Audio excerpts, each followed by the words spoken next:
2000, 18-year-old Adam Lambert dropped out of college and set out for Hollywood with visions of one day becoming a Broadway star. But once in Los Angeles, Adam came face to face with a cold reality. He was starting at the bottom. I lived on my own in a really run-down apartment up in North Hollywood, and it was pretty gnarly. We drive up to it, and it's in this really seedy neighborhood. He opens the door, and there are thousands of cockroaches, just thousands. It's like a Stephen King movie. And we're all just standing in the doorway looking, and we're like, wow, this is bad. I cried the whole way home after I had been there. I couldn't believe he was living there, but yet he was like, oh, Mom, I'll be fine, it's okay. He reassured me, but I wasn't very happy. But I took a deep breath and stepped away and said, okay, let's see if he can do this. After 2 long years pounding the pavement, Adam finally landed his first big break, touring Europe as a lead performer in the musical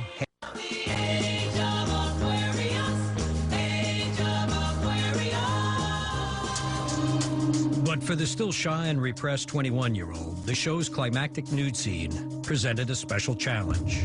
In rehearsal, it was so intimidating. I was like, oh my God, I can't believe we have to get naked. I'm so nervous. I was still really uncomfortable kind of in my own body. And I think that was one of the things that had still kind of clung on to me from adolescence. Facing his fear, Adam peeled away his insecurities. Through that process of having to do that every night, I got a lot more comfortable in my own skin and shedding that shame away, just like I shed the clothes that came off my body. I got so infatuated with the themes of the musical and of the whole late 60s hippie movement that I said, I want to be a hippie here in Europe, and I'm just going to live this lifestyle that we're telling the story of every night on stage. Adam soon went to his first rave and immersed himself in Europe's edgy underground club scene. We spent most of the time on this tour in Germany, and their attitudes towards alternative sexuality, they just didn't care. I really appreciated that because it gave me a feeling of freedom to kind of explore and to express my sexuality. Adam's transformation was fantastic to watch. He was like, I'm gonna dye my hair, and then one day he had black hair, and he started adding some jewelry, and we went shopping, and the wardrobe got flashier and crazier, and the self-expression was really pouring through. It was kind of fantastic. In 2003, after the tour ended, Adam moved back to LA with a completely different attitude.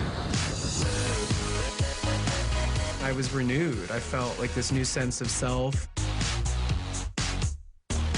Started meeting more and more people and going out at night, dressing up, real club kid, wearing crazy shoes and makeup and weird outfits and going to these strange clubs that are downtown in a warehouse. There were, drugs and lots of drag queens.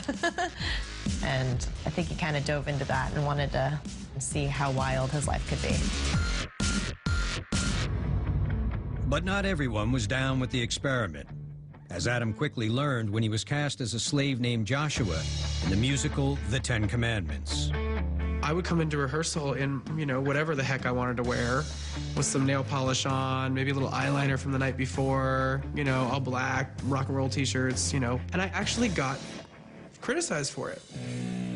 They came to me and they were like, we just feel like we don't understand, that's not what Joshua would wear. I'm like, yo, this is rehearsal. I'm not on stage in front of an audience yet.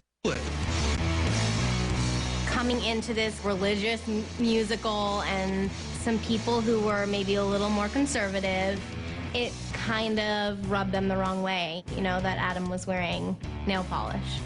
There was a little discrimination going on and a little bit of a lack of being open-minded on their part, and it was really frustrating. Adam realized he no longer fit into the confining theater world and furthered his liberation when friends invited him to join the Zodiac Show, an avant-garde blend of rock and roll, theater, and performance art. Theater people can tend to be a little reserved and kind of cookie-cutter, and this was a collective of people that were kind of the wild children of the theater world. Really intense, artistic spirits. He was with a group of people that thought the way he did and had an outlook the way he did and saw the world the same. Hi. Hey, it's great. I love her. Great. In his December 2004 debut, Adam chose the appropriately titled Sam Cooke classic, A Change Is Gonna Come. It's been a long...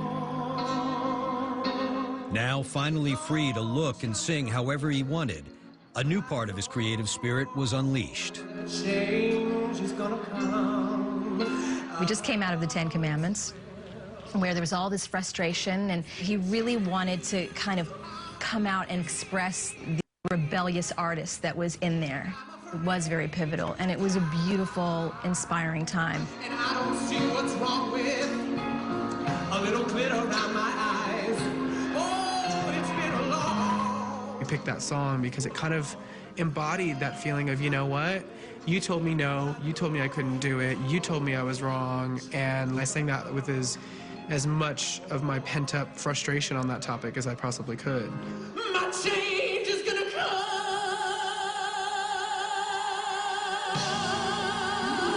I think everybody in the audience just was in shock and awe when he was singing, and then he threw the microphone, and you know, it was like, here I am, I've arrived, go bleep yourself. Adam had spent his whole life training for the theater, but now, intoxicated by the freedom of singing on his own terms, a much different life was beckoning. All of a sudden I thought, you know what? I want to make music. This is what I want to do. Coming up, Adam's personal life becomes the talk of Idol. I got freaked out. I don't want pictures of me making out, you know, all across the country. I thought, oh no, it's over. And later, pop's new glam sensation pushes the boundaries. The concept was she's going to be nude, and I thought that would be really fun and weird and different and kind of something that I hadn't done before. Hetero-erotic. When Behind the Music continues.